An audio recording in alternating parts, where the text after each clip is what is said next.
ये दुनिया एक बुरी जगह है। इसमें कोई सीक्रेट नहीं है, लेकिन उस आदमी के लिए जो बिना पर्पस या गाइडेंस के काम करता है। सच में ये दुनिया उन युवाओं के लिए नरक है, खासकर जब आप अपने टीन्स या ट्वेंटीज के आसपास हैं। ऐसे में एक मॉरल कोड और लाइफ के प्रिंसिपल लाइफ के लिए बेहद जरूरी है। सबसे पहले ये जान लें कि क्या आप बस केवल जिंदा रहना चाहते हैं या फिर एक सफल पुरुष बनना चाहते हैं। तो आपको अपने आने वाले सालों में अपने दोस्तों के ग्रुप के साथ एक लक्ष्य पर काम करना होगा। इसलिए दोस्तों का चुनाव अपने लक्ष्य के हिसाब से करें, ना कि सोशल मीडिया के आधार पर।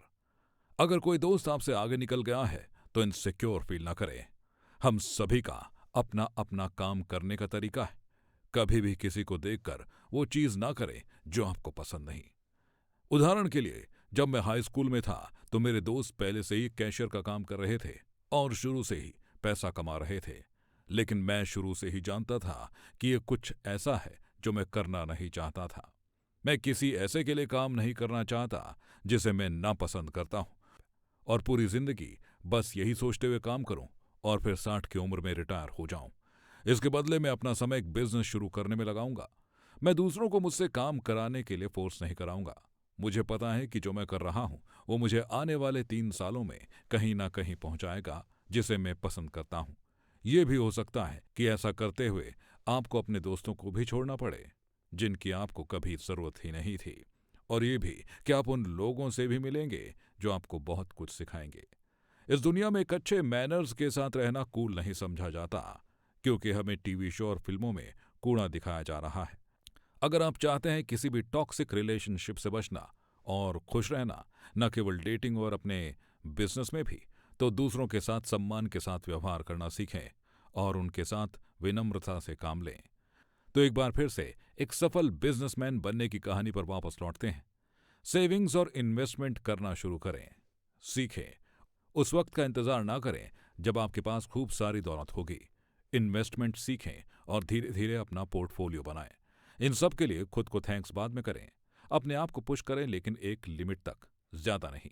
हम हमेशा ये बात कहते हैं कि अगर बात सीमेन रिटेंशन की हो या फिर कोई भी नई चीज सीखने की, हमेशा धीरे धीरे ही हमारा माइंड और बॉडी से सीखती हैं।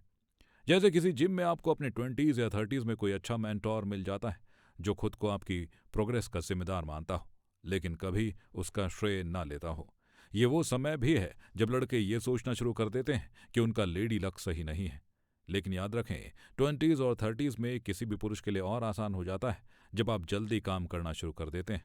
एक अच्छी बॉडी के साथ एक नोटों से भरा पर्स आपको उन 1% मेंस के साथ खड़ा कर देता है जब तक आप 30 साल के होते हैं।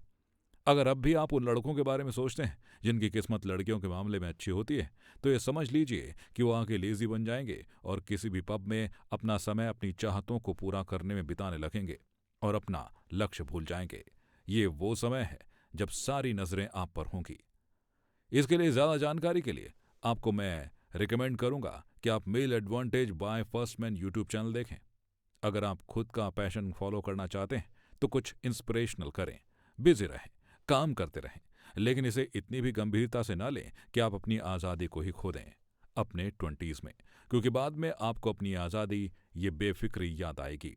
इसलिए कोई भी मौका मिले तो उसे खोए नहीं। दुनिया को एक अलग नज़र से देखें, अपनी जिम्मेदारी को समझें, दयालु बने और लोगों से अच्छा व्यवहार करें। ज्यादा सुनें, कम बोलें, कड़ी मेहनत करें और इसे अपना थंब रूल बना लें। कोई भी गलत हरकत कर ऐसे बिहेवियर को ना अपनाएं। हमेशा ही अच्छा सोचें और अपने ईगो को अपने आत्मविश्वास के साथ ना मिलाएं। याद रखें, आज के दिन आपके आगे की जिंदगी को रास्ता दिखाएंगे। जो आप आज बोएंगे वो कल काटेंगे, क्योंकि आज जो आदतें आप बना रहे हैं वो आगे तक बनी रहेंगी, और उन गलत आदतों से भविष्य में निकलना बेहद मुश्किल भरा होगा। जैसे कि अगर आप शराब पीना शुरू करते हैं तो आपको इसकी आदत लग जाएगी, क्योंकि आपके दिमाग को ये अच्छा लगने लगेगा। लेकिन अगर आप अच्छी आदतें डालेंगे, जैसे किताबें पढ़ना और ऑडियो बुक को कम से कम 1 घंटे सुनना, तो आप भविष्य में इसके अच्छे परिणाम देखेंगे। ये आपके जीवन का सबसे महत्वपूर्ण समय है।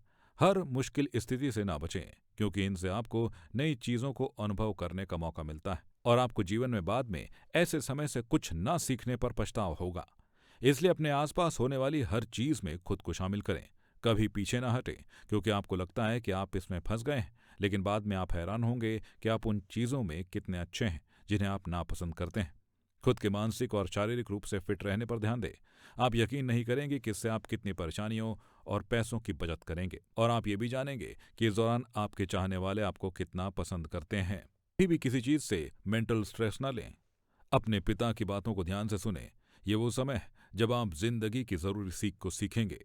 आप ये भी जानेंगे कि आपके पिता उतने महान नहीं जितना आप कभी समझते थे, लेकिन आपको ये मानना पड़ेगा कि वो एक आत्मा है। आप एक सोच को भी विकसित करेंगे जो जिंदगी भर आपके साथ रहेगी। मेडिटेशन की प्रैक्टिस करें और इसे अपनी आदत बनाएं। परमेश्वर से अपना मार्गदर्शन लें, जिससे आप लाइफ में सफलता देखेंगे हर क्षेत्र में।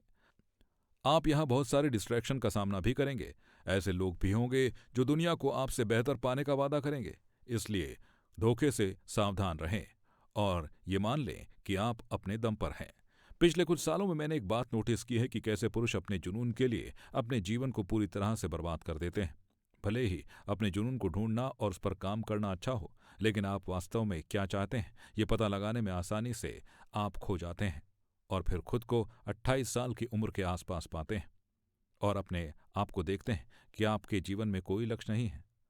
उदाहरण के तौर पर हमने देखा है कि कुछ लोग यूनिवर्सिटी में जाते हैं, लेकिन बीच में ही कोर्स बदल देते हैं। उसके बाद फिर एक काम को करते हुए फिर दूसरे कोर्स में स्विच हो जाते हैं। ऐसा ही बिजनेस में भी करते हैं। किसी बिजनेस को शुरू कर उसके सफल होने से पहले ही दूसरा बिजनेस शुरू करने लगते हैं, और इसी को कहते हैं शाइनी गोल्ड सिंड्रोम। इससे बेवकूफ ना बने। ये वो वक्त है जब आपको पता लगता है कि आप दूसरों से क्या कहते हैं। अगर आप बहुत ज्यादा बोलते हैं तो आपकी रिस्पेक्ट नहीं होगी, लेकिन अगर आप में हर चीज को इग्नोर करने की आदत है तो ये और भी बुरा है। ये आपको एक आउटसाइडर बना देगा जहां आपको कुछ समझ नहीं आएगा, और आपकी अहमियत तब समझ आएगी जब आपको पता लगेगा कि आपको कितने लोग जानते हैं और आप अपने सर्कल में कितने एक्टिव हैं। ये याद ना रखें कि आप कितना जानते हैं, बल्कि ये याद रखें कि आप किन लोगों को जानते हैं। इसलिए आपकी रेपुटेशन ही सब कुछ है। इसे प्रोटेक्ट कर कर रखें और अपने फ्रेंड्स, फैमिली और लवर्स के साथ संबंधों की एक सीमा बनाकर रखें। ऐसे में किसी विशेषज्ञ चिकित्सक से बात करने से मदद मिल सकती है।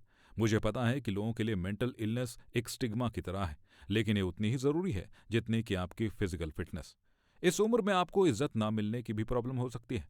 कुछ लोगों के लिए डिप्रेशन बहुत बड़ा हो सकता है, जो बहुत सी चीजों से उपजा हो सकता है। ये अक्सर हमारे नकारात्मक जीवन के अनुभवों से पैदा हुई इनसिक्योरिटी की शुरुआत के रूप में आता है। यदि एक लाइसेंस डॉक्टर से बात करना आपको डरावना लगता है, तो इस ट्रॉमा के बारे में अपने किसी करीबी रिश्तेदार तक पहुंचने की कोशिश करें। ट्रॉमा और इनसिक्योरिटी के बारे में बातें करना मुश्किल भरा हो सकता है, लेकिन इसके लिए खुद को मेंटली तैयार करें और एक अच्छा लिसनर खोजें। बेहद जरूरी ये भी है कि अपनी प्रेमिका के साथ अपने सीक्रेट साझा करने से बचें। इसके बजाय किसी समझदार पुरुष से बातें करें जो सरल और सीधा समाधान दे सके। ऐसे समय में जब आप खुद को परेशान पाते हैं और उस वक्त से नहीं पीछे हटते हैं, तो अपने आप से ये क्वेश्चन पूछें कि क्या ये सिचुएशन मेरे कंट्रोल में है। यदि जवाब हाँ है तो आपको परेशान होने की जरूरत नहीं है, और यदि आंसर नहीं है तो भी आपको फिर से परेशान होने की जरूरत नहीं है, क्योंकि ये सिचुएशन आपके कंट्रोल में नहीं है। और इसे ही आप स्थिर मानसिकता कहते हैं। आप लाइफ को कंट्रोल नहीं कर सकते, लेकिन आप लाइफ के लिए अपने रिएक्शंस को कंट्रोल कर सकते हैं। एक बार जब आप अपने रिएक्शन को कंट्रोल कर लेते हैं तो आप खुद अपनी लाइफ और सिचुएशन को कंट्रोल करना शुरू कर देते हैं। वैसे थोड़ा लव हमारे लिए दिखाना ना भूलें। सब्सक्राइब बटन को दबाएं। यूट्यूब एल्गोरिदम को बढ़ाने के लिए लाइक जरूर करें, ताकि एक और मोटिवेशन के लिए अगला सबसे अच्छा तरीका जानने के लिए एक और वीडियो देख सकें।